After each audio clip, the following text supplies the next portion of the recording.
Avez-vous trouvé ce que la fin des devoirs à la maison a eu comme belles conséquences sur la santé physique des enfants? De leur préserver le dos, bien entendu. Car en plus d'être une école sans devoirs, nous étions aussi une école sans cartable. Avez-vous remarqué à quel point les cartables peuvent être lourds dans le dos des enfants? Et cela répété 180 jours par année scolaire? Trouvez-vous ça normal d'abîmer le dos d'un enfant en pleine construction? Moi non. Alors, oui, supprimons les devoirs. Mais comment fait-on pour les intégrer à une journée de classe? J'ai déjà commencé par une formation en neurosciences sur le comment apprendre à apprendre, sur le fonctionnement du cerveau pour faciliter l'apprentissage. Commençons par la poésie. La poésie, c'était pour la maison, les chants, c'était pour l'école. Et si nous apprenions les poésies en chansons? Waouh, ça change tout! Trop facile à apprendre une poésie en la chantant.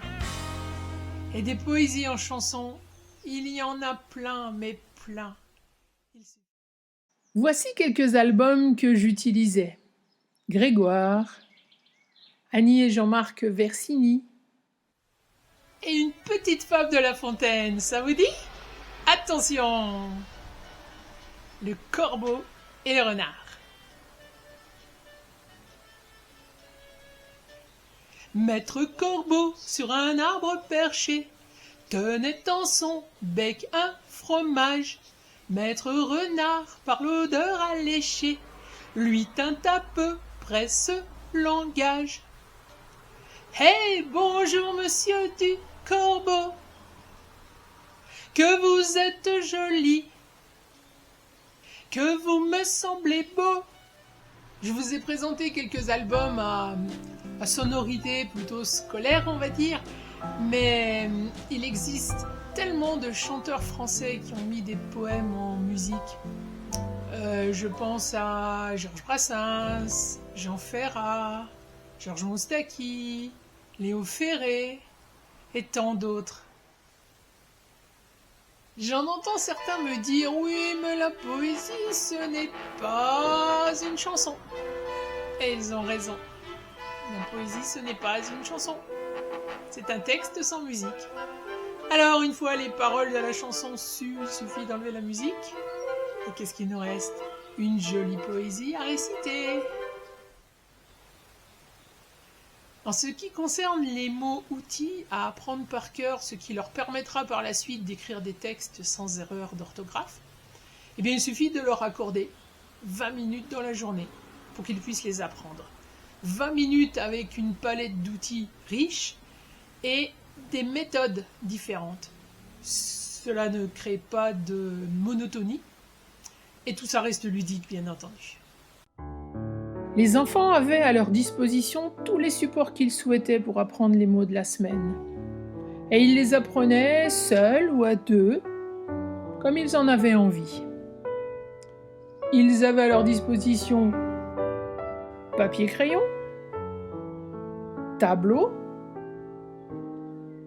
lettres du Scrabble, ordinateur, ardoise et lettres magnétiques. Nous utilisions également le fichier Patouche de la méthode heuristique de français avec la technique des 5 doigts dont je vous ai mis le lien dans la description. De temps en temps, Maître Lucas nous aidait collectivement à préparer une dictée sur la semaine. Lien également dans la description. Et enfin, les enfants avaient à leur disposition une banque d'images avec le nom de l'objet écrit au dos. Et ils s'entraînaient tout au long de la semaine à écrire le mot d'abord avec le modèle, puis sans le modèle, en ayant toujours cette possibilité d'autocorrection afin de pouvoir s'améliorer. En ce qui concerne la lecture, à la maison, les enfants devaient relire la lecture du livre de lecture. Vous n'êtes pas sans savoir comme moi qu'il n'y a rien de transcendant dans ces lectures de livres de lecture.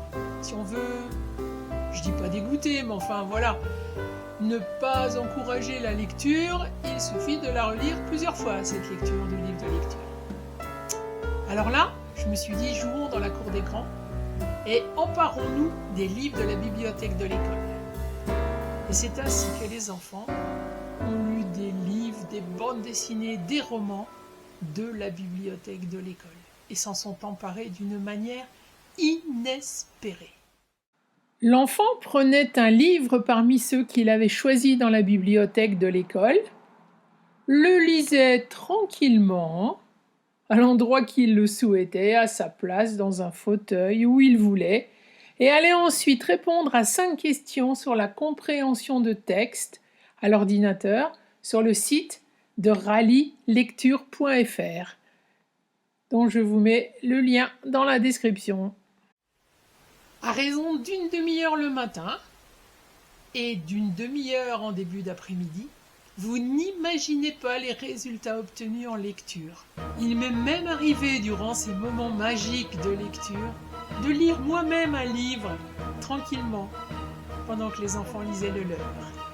N'est-ce pas joli tout ça? Et les résultats, me direz-vous?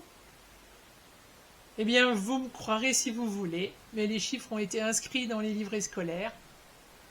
Les grandes sections de maternelle ont lu durant leur année de grande section 127 livres avec 60 à 80% de réponses justes au questionnaire. 5 questions par livre, je rappelle. Pour les CP, ce fut en moyenne 260 livres lus durant l'année scolaire, avec plus de 90% de réussite aux 5 questions. Et les CE1, tenez-vous bien, 354 livres lus durant l'année scolaire, avec plus de 90% de réussite aux 5 questions. Difficile à croire, et pourtant bien vrai. Alors, convaincu par la suppression des devoirs à la maison? Vous savez quoi, j'ai un rêve. Si après cette vidéo, un maître, une maîtresse arrêtait de faire les devoirs à la maison, waouh! Dites-le moi s'il vous plaît. Ça ferait au moins 25-30 élèves qui sont heureux. Et 60 parents soulagés. Waouh! Dites-le moi, je vous en prie.